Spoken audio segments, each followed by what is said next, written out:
चला तर मित्रांनो, आज आपण एका नवीन शाळेवर आलेलो आहोत. आणखी ती जी शाळा म्हणजे आहे जिल्हा परिषद प्राथमिक शाळा मांडेवडगाव तालुका मानवत. ही एक छोटेखानी शाळा आहे. पहिली ते 5वी पर्यंतची ही एक शाळा आहे. तर या शाळेमध्ये सरांची जेव्हा माझी भेट झाली, या शाळेचे जे मुख्याध्यापक आहेत देशमुख सर आहेत, तर यांची ज्या वेळेला माझी भेट झाली त्यावेळेला त्यांना विचारलं की सर आपल्या शाळेचं काय खास वैशिष्ट्य आहे. तर सरांनी सांगितलं की आपण वेगवेगळ्या पद्धतीचे उपक्रम राबवत होतो या शाळेसाठी. तर या शाळेचे नेमके कोणकोणत्या पद्धतीचे उपक्रम सरांनी राबवलेले आहेत ते आपण पाहूया. तत्पूर्वी आपण जिल्हा परिषद प्राथमिक शाळा मांडेवडगाव येथील विद्यार्थी आज आपल्यासमोर चांद्रयान 3ची प्रतिकृती घेऊन येत आहेत. भारताच्या इस्रोने जी महत्त्वपूर्ण मोहीम आज हाती घेतलेली आहे चांद्रयानाची, त्याची ही सुंदरशी प्रतिकृती जिल्हा परिषद प्राथमिक शाळा मांडेवडगावच्या या विद्यार्थ्यांनी आज तयार केलेली आहे. आज ते सर्वांसमोर या चांद्रयानाचं प्रात्यक्षिक करून दाखवणार आहेत आणि या छोट्या चांद्रयानाचं काउंटडाऊन सुरू झालेलं आहे.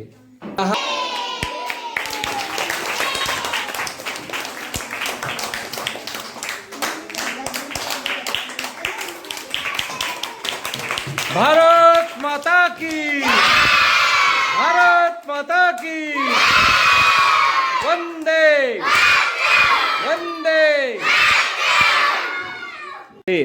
एक निवडक 10 प्रात्यक्षिक या भाषेच्या पेटीमधले आज उपलब्ध करून दिलेले आहेत. त्यात वचन, एकवचन, अनेक वचन, पुल्लिंगी, स्त्रीलिंगी, नपुंसकलिंगी शब्द, अवयवावर आधारित वाक्प्रचार, त्याच पद्धतीने काही वाक्प्रचार म्हणी याची बौद्धिक कुवतीप्रमाणे वेगवेगळ्या पद्धतीने मांडणी करून दाखवलेली आहे. काही साहित्यामध्ये वेगवेगळ्या पद्धतीची मांडणी आहे.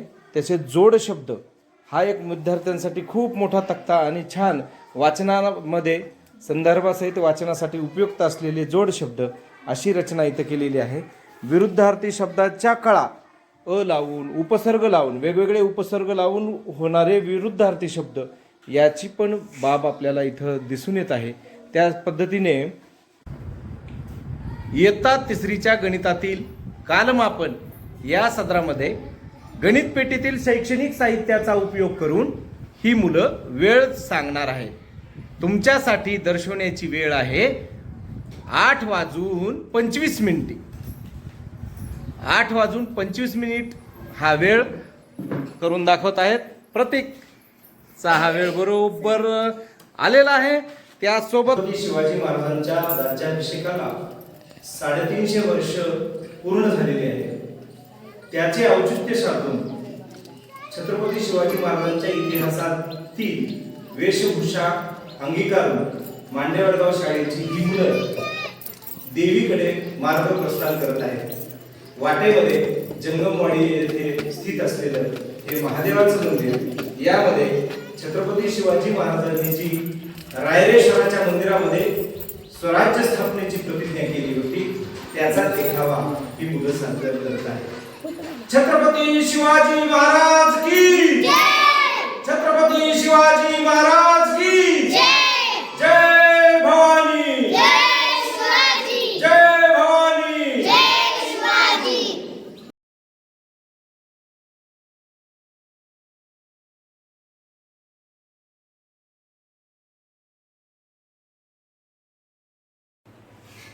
कार्यानुभव विषयाअंतर्गत धागा निर्मिती या सदरामध्ये वेगवेगळ्या पद्धतीची धागे निर्मिती कशी होते हे मुलांना समजावून सांगितलेलं आहे. त्यापैकीच आपल्या ग्रामीण भागामध्ये निर्मिती केला जाणारा पोळ्याच्या सणानिमित्त खास निर्माण केले जाणारे दोरखंड, सोली बैलांसाठी कसे विणले जातात हे घेऱ्याच्या सहाय्याने आज मुंजाजी शेळके यांनी आमच्या विद्यार्थ्यांना करून दाखवले. त्याबद्दल त्यांचे धन्यवाद.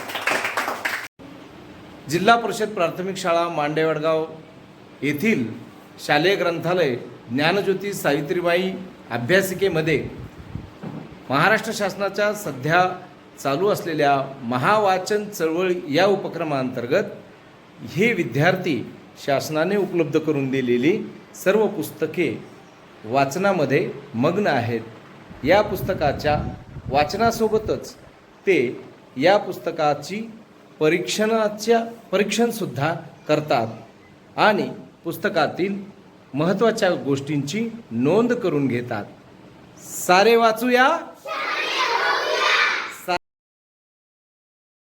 दरवर्षी विविध प्रकारच्या सांस्कृतिक कलांचं आयोजन या शाळेमार्फत घेण्यात येतं आणि ते कार्यक्रम पाहण्यासाठी सर्व ग्रामस्थ या ठिकाणी हजर असतात.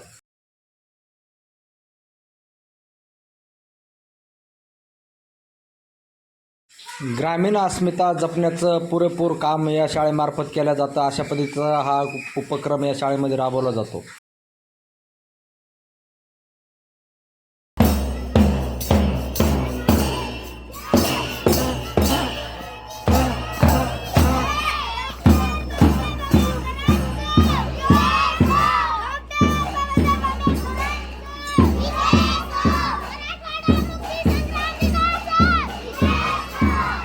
ह्या अशा विविध प्रकारच्या उपक्रमांचं नियोजन या शाळेमध्ये केलं जातं. आपण आणखी शाळेविषयी माहिती बघूया. विद्यार्थ्यांना या ठिकाणी या असं पद्धतीचं एक वाचनासाठीची लायब्ररी तयार केलेली आहे. पहा, या ठिकाणी सगळ्या वस्तूंची, धान्यांची ओळख मुलांना करून देण्यासाठी आणि या ठिकाणी मुलांना बिनधास्त पद्धतीनं वाचन लेखन करण्यासाठी, शांतता पद्धतीमध्ये अभ्यास करण्यासाठी जे ग्रंथालय म्हणतो आपण पुस्तकांचं, असं एक छोटेखानी या शाळेने ग्रंथालय उभारलेलं आहे. पहा, अशा पद्धतीची एक जिल्हा परिषदची शाळा आहे. या अशा बाबी आपल्याला जिल्हा परिषद शाळेमध्ये भरपूर प्रमाणात बघायला मिळतात. हे असा एक दुसरा एक वर्ग आहे. हे अशा पद्धतीचा वर्ग आहे. मांडेवडगाव शाळेचा एक दुसरे वर्ग खुले आहे. पहा, या ठिकाणी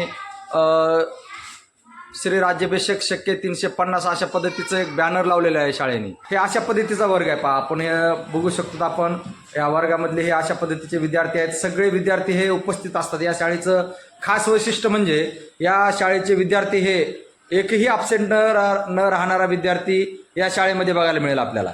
अशा पद्धतीचे हे विद्यार्थी आहेत. पहा, या ठिकाणी आपण पाहू शकतो भित्तीफलक आहे लावलेलं आणि त्या ठिकाणी कोणकोणत्या पद्धतीचे उपक्रम राबवतात सर, आणि मुलांचं जनरल नॉलेज वाढवण्यासाठी काय काय झालेलं आहे या सगळ्या बाबी तुम्हाला या फलकातून बघायला मिळतील.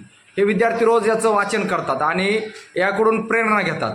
तर याचे मुख्याध्यापक आहेत, त्यांच्याकडून आपण आता शाळेची थोडीफार माहिती घेऊया. नमस्कार सर.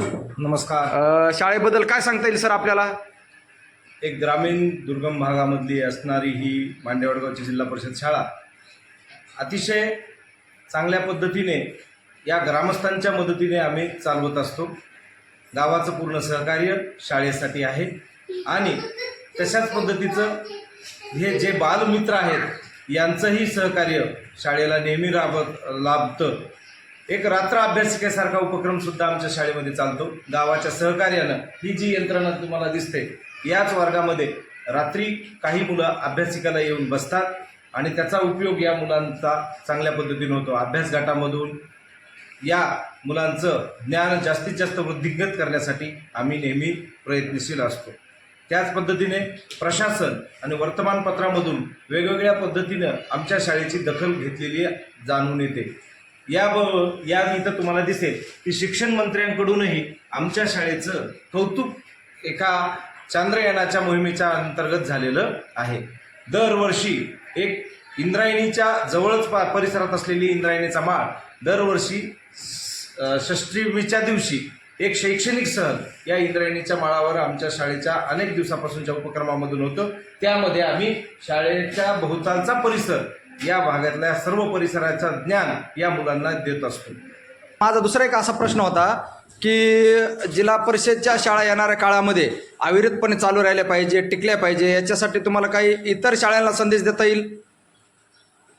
जिल्हा परिषदच्या शाळेचा जेव्हा आपण एखाद्या शाळेबद्दल विचार करत असतो तेव्हा मूळ गाभ्याकडे जाणं गरजेचं आहे आणि शासनाने मूळ सर्व स्थिती अशी बघता कुठल्याही पालकांना वाटतं की माझा मुलगा हुशार व्हावा, तो मोठा गुणवान व्हावा, त्याच्यामधला आत्मविश्वास वाढावा.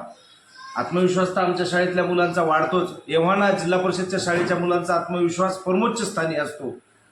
तशाच पद्धतीने शिक्षकांनी सुद्धा वेगवेगळ्या पद्धतीने आपली उपक्रमशीलता वाढवून यामध्ये भर टाकणे गरजेचे वाटते.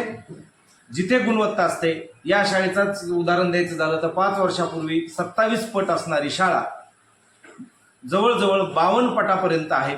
शाळेमधून एकाही विद्यार्थी इंग्लिश स्कूलसाठी जात नाही.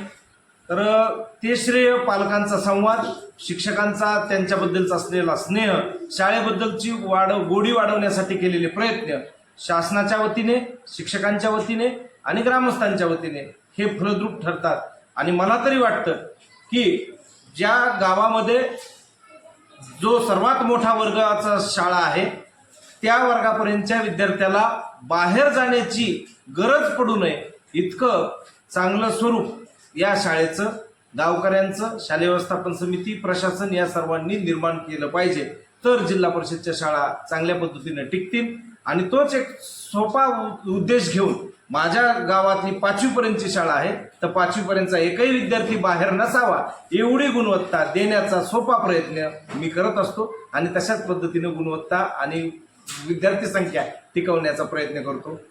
आणि आपणही सर्वांनी तशा पद्धतीचे प्रयत्न करावेत असं मला वाटतं या क्षणी. सरांचे धन्यवाद.